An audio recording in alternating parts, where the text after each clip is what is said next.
Miliki olehmu ya Allah akan diri kami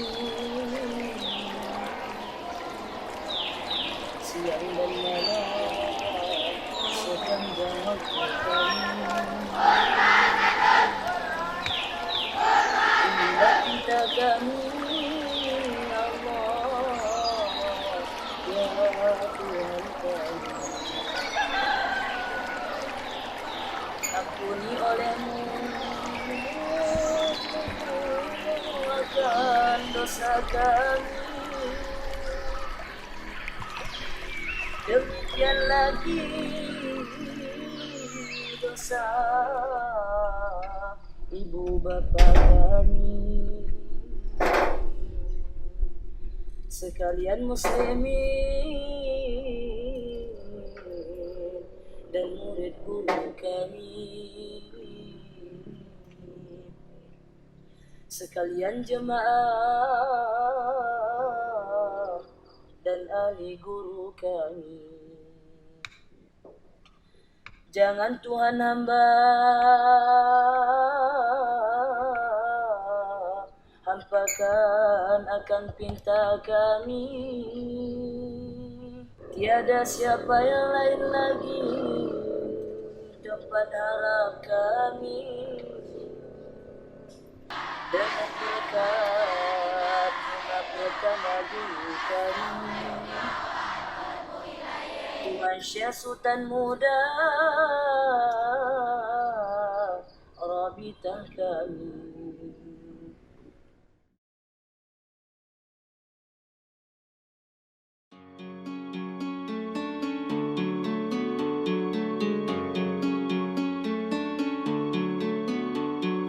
Allahumma arhamna bil Qur'an.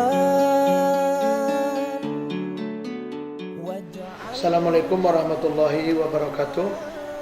Pesantren Ruhul Azam ini berdiri kalau awal sekali itu pertama kita mengajinya di rumah, sehingga terjadi kendala musyawarah jamaah jumlahnya lebih kurang 11 orang, itu cari tempat, sehingga kita pilihlah tempatnya di sini di Pesantren Ruhul Azam saat ini. Jadi pertama sekali kita mengajar itu kawan-kawan dari kantor, dari Polres.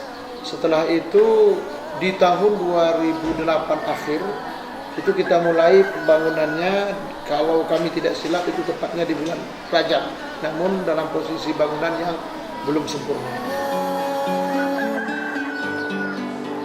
Waj'alhu lana hujjatan ya rabbal alamin. Pesantren Ruhul Azam ini pertama sekali menerima santri itu pada tahun 2014, yang itu masih belum berbasis formal. Artinya kita hanya menerima santri tamatan SD, kita didik di sini untuk mengaji, dan dia kembali ke rumah, sekolah formalnya di luar. Namun pada tahun 2016 Tuan Guru sebagai pimpinan ini berpikiran bagaimana untuk mendirikan sekolah formal agar anak-anak bisa juga diinapkan di sini dan mengaji juga di sini. Itu pada tahun 2016. Di awal-awal ketika pesantren ini mengadakan hanya pengajian di luar pendidikan formal, dalam artian anak hanya mengaji malam, itu penggajian sumber dananya ada yang diambil dari donatur-donatur yang seikhlasnya untuk menyumbang, dan ada hal yang sangat menarik sekali, bahkan tenaga pendidik pada saat itu juga ikhlas untuk menyumbang agar niat suci untuk mendidik generasi yang Islami ini terwujud. Nah, jadi dan daftar-daftar para donatur itu saya yakin masih ada disimpan sebagai sejarah, bukti sejarah oleh pimpinan pesantren. Biar kita kepada Allah untuk melindungi diri kita dari penyebaran Allah.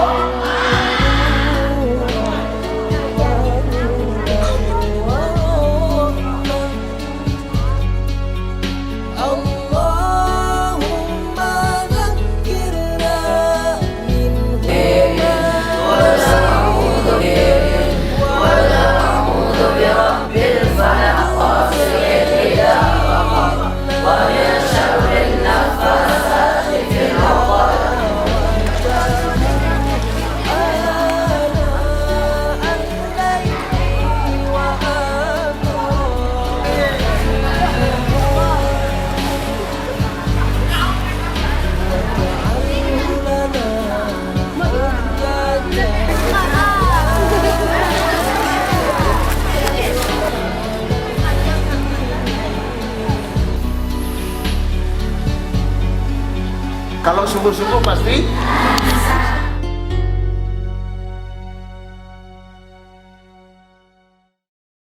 kami dirikan ini di bulan Rajab. Ramadan lah start perdana. Ramadan itu dipakai rumah suhu belum ada atap. Lama kami make tempat itu yang punya atap cuman imamnya aja. Karena papan itu kan kami lapis pakai apa? Pakai terpal plastik. Jadi kalau hujan, air itu ngenang di situ. Barulah dapat gotong royong dari masyarakat dunia, masyarakat dekat-dekat. Sama-sama naikkan ijuk ke atas. Bambu diambil dari Tenirung, diambil dari gunung sebelah nih. Pelan-pelan. Akhirnya dari yang jumlah jamaahnya 7, 10 sampai dengan sekarang. Kalau pandangan saya terhadap pesantren ini, saya nggak pandai bercerita. Kalau secara logika, secara kasat mata mungkin atau pandangan, rasanya nggak mungkin dengan keadaan yang seperti ini. Dulu ini semak buka, yang dilihat itu nggak mungkin di situ ada kehidupan gitu, nggak mungkin ada kehidupan. Saya merasakan itu cuman karena ikat beliau yang luar biasa, semua lillahi ta'ala, semuanya urusan dakwah, semua diserahkan kepada Allah, berbuat aja, pasti Allah bantu. Jangan urusi urusan Allah. Kita berbuat, ya ternyata hasilnya memang Allah bantu. Allah semua yang bantu.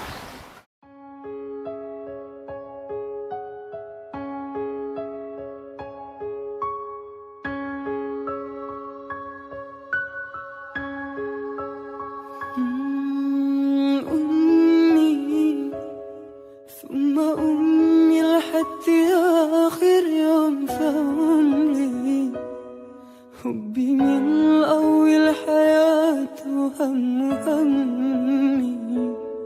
اللي كتر خير حدا خير في ذنبي ويشفي أمي ثم أمي حتى آخر يوم فأمي حبي من أول حياة همي اللي كتر خير حدا خير في ذنبي ويشفي عامل لها تمثال اللي تيجي بقلبها فوق الحياة عامل لها تمثال. Waktu kami butuh sama Tengku lebih memperhatikan anak-anak. Tapi bagi saya tidak apa-apa, karena itu untuk kebutuhan umat. Alhamdulillah, anak saya pun memahami dan mengerti karena anak saya pun sekolah di sini juga.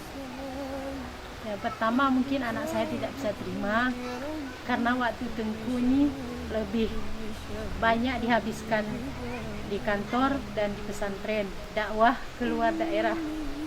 Mungkin pertama anak saya tidak bisa terima karena mungkin anak saya seperti anak-anak yang lainnya pengen pergi jalan-jalan, cuman Tengku karena banyaknya umat yang membutuhkan, mungkin lebih sering berinteraksi dengan di kantor anak-anak pesantren dan dakwah ke seluruh masyarakat yang mengundangnya.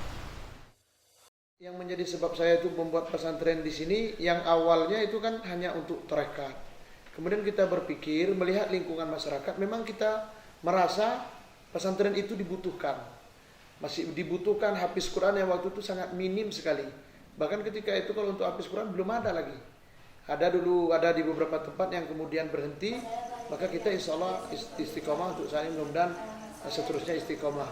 Kemudian juga masyarakat kita di sini, memang ketika itu di kita ini untuk mencari tempat mengaji sulit, sehingga kita kepingin buat ini pesantren tempat anak-anak mengaji ketika itu di awalnya. Yang mengajar pertama sekali kita, saya sendiri yang mengajar langsung, yaitu mengajarkan ilmu tauhid sama anak-anak sekitar sini yang mengajar Al-Quran juga di sini. Kemudian seiring dengan perkembangannya, baru terus ada guru hafiz, ada alim sampai saat ini.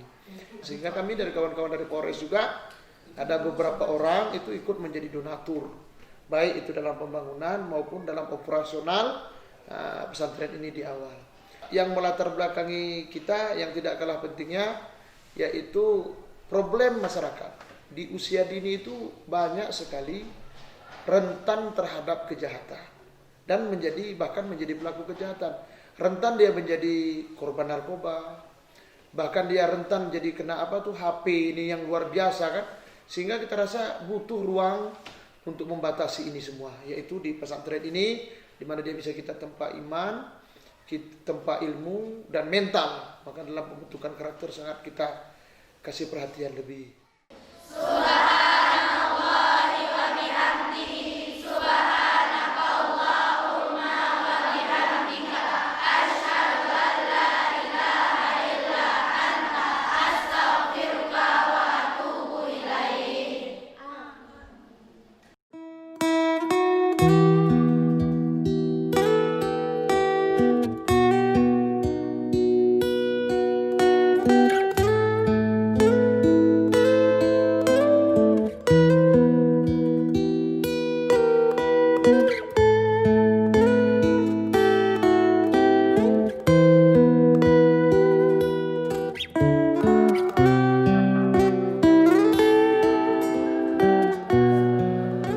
Kondisi bangunan pesantren saat ini sedang proses pembangunan untuk lebih bagus lagi. Tapi alhamdulillah pada saat ini kalau untuk asrama sudah cukup, hanya kelas pun sudah cukup, cuman mungkin beberapa saat seperti yang saya lihat di belakang ini sedang proses perbaikan insyaallah. Jumlahnya sekarang rombel kita, karena di sini itu ada jumlah 580 santri. Rombelnya kelasnya itu 20 kelas. Jadi kalau di pesantren ini beda dengan sekolah umum. Kalau di pesantren ini kita di samping siapkan kelas, juga siapkan asrama. Di samping kita juga harus siapkan kantor untuk pendidikan sekolah. Juga kita harus buatkan tempat untuk riayah, artinya tempat untuk ngurusi anak-anak gitu, pengasuhan. Yang sangat dibutuhkan saat ini untuk santri kita, masjid yang saat ini luar biasa, mungkin sangat membutuhkannya kan. Karena sekarang tempat sholat anak-anak itu full. Kalau untuk nambah seperti tadi mungkin kita lihat sholat id itu santri dan ditambahnya sedikit dari masyarakat memang nggak muat, kita harus buat di lapangan. Kemudian lagi yang dibutuhkan lagi seperti alat mobilers mungkin ya, kalau di sini mobilers ya. Kalau saya bilang yang paling sangat dibutuhkan mungkin itu sangat mendesak, itu asrama anak itu di kita. Saya kepinginnya itu kan dibuatkan ranjang tempat tidur gitu. Satu ranjang itu kalau bisa terbuat dari stainless atau besi lah. Karena kalau kita buat dari kayu malah berisiko, anak-anak tunjang-tunjang aja kan, nggak sakit rasanya. Jadi kalau bisa kita buat dari stainless dan lemarinya besi. Sekarang ini yang kita persiapkan untuk pesantren ini kan, sekarang mungkin lihatlah keliling ada pembenahan Yang tadinya musola juga saya bilang ranjang, tapi ada lagi yang paling dibutuhkan di sini, yaitu tempat makan, ruang makan anak-anak, atau namanya aula, kan bisa jadi tempat makan anak. Ya, mudah-mudahan Allah kasih kemudahan, ya, kasih kepercayaan dari masyarakat. Jika datang lebih, maka kita sudah siapkan ada beberapa gedung yang terbuat dari papan untuk menampung anak, baik itu di asramanya dan kemudian juga kelasnya. Belajarlah dengan baik di sini, ya, ikuti apa yang disampaikan oleh ustadz-ustadz, ya. Saya yakin kalau anak-anak sekalian ke depan, ya, anak-anak inilah pengganti, ya, pengganti ustadz di sini, pengganti polisi di sini, ya. Apalagi memiliki dasar agama yang sudah kuat, ya. Insya Allah kemanapun pergi akan diterima oleh masyarakat.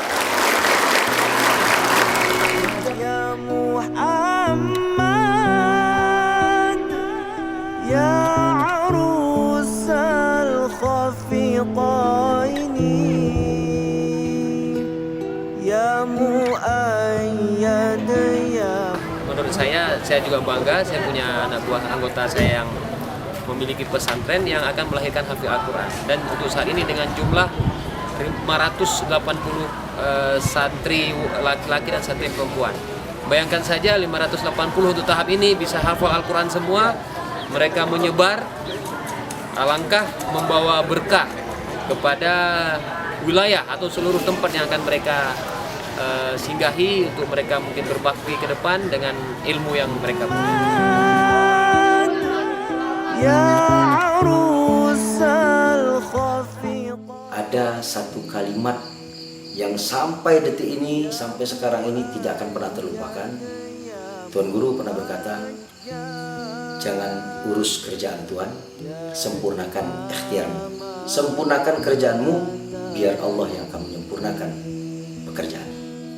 Saya sangat berharap kepada seluruh santri Ruhul A'zam ini jangan pernah melupakan pesantren Ruhul A'zam, meskipun dia masih 1 hari di sini dan sudah meninggalkan pesantren ini. Itu harapan terbesar saya, dan saya sangat berharap sekali kepada seluruh anak-anak saya, ketika saya meninggal suatu saat nanti, mereka hadir menyolatkan saya, karena saya tetap ingin yang menyolatkan saya adalah orang-orang yang sholat. Sallallahu alaihi wasallam. Sallallahu